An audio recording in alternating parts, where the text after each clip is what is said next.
আমি আর্কিটেক্ট নাহাজ খলিল। আমি বুয়েট থেকে পাশ করেছি 1982, তার মানে 40-এর উপরে আমার প্র্যাকটিস সময় হয়ে গেছে।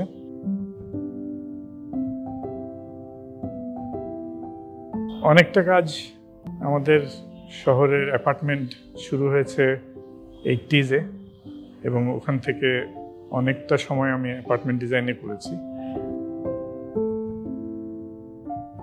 রেসিডেন্সিয়াল বিল্ডিংসে, অফিসে, সব জায়গায় স্পেস যখন আমরা প্ল্যান করি, অপটিমাইজেশনের কথা আসেই। অপটিমাইজেশন বলতে আমি এটুকু বুঝি যে আমার অযথা স্পেস রেখে দেওয়া না। একটা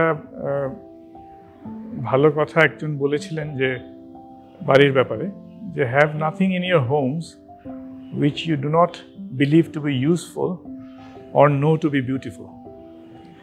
তো এইটা অ্যাকচুয়ালি অপটিমাইজেশনের লিভিং স্টাইলের কথা বলছে, যে আমি বাড়িতে যদি প্রয়োজনীয় কিছু না থাকে সেটা রাখবো না, এবং যদি আমি বিশ্বাস না করি যে এটা সুন্দর তাহলে রাখবো না।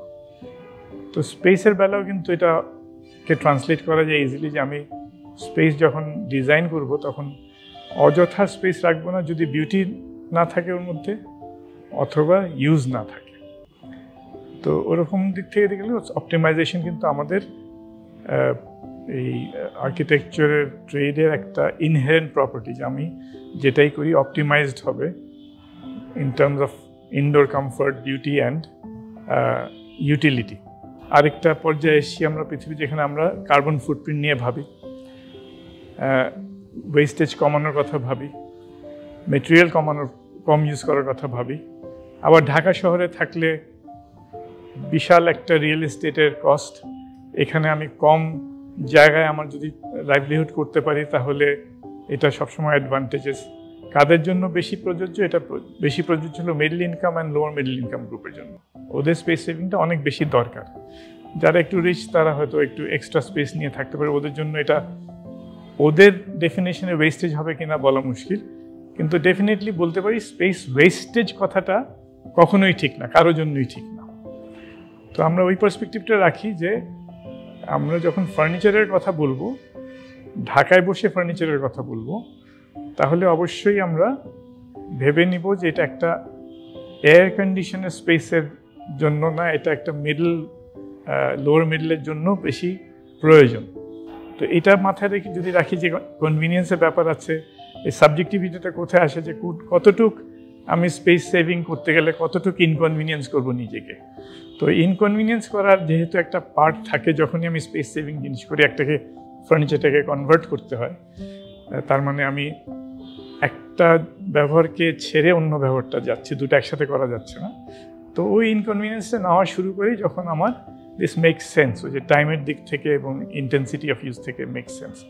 তো ওইটা আমাদের শহরে খুবই দরকার হয়ে পড়ছে, এবং যতই আমাদের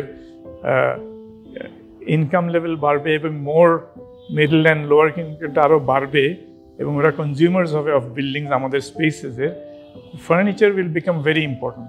space saving furniture, multi use furniture, এগুলো আমাদের আসতেই হবে। দেখা যায় যে আমরা যদি প্রিপেয়ার্ড না থাকি এটার জন্য, প্রথম ফার্নিচারগুলো হবে will be imported inferior quality designs and material. তারপরে এটাকে আমরা সবাই ইউজ করতে থাকলে আস্তে আস্তে এটাকে আমরা কালচারালি অ্যান্ড টেকনোলজিক্যালি অ্যাডাপ্ট করব। তারপরে আমরা একটা জায়গায় যাব যেখানে আমাদের মার্কেট এটা স্যাটিসফাই করবে ঠিক মতো।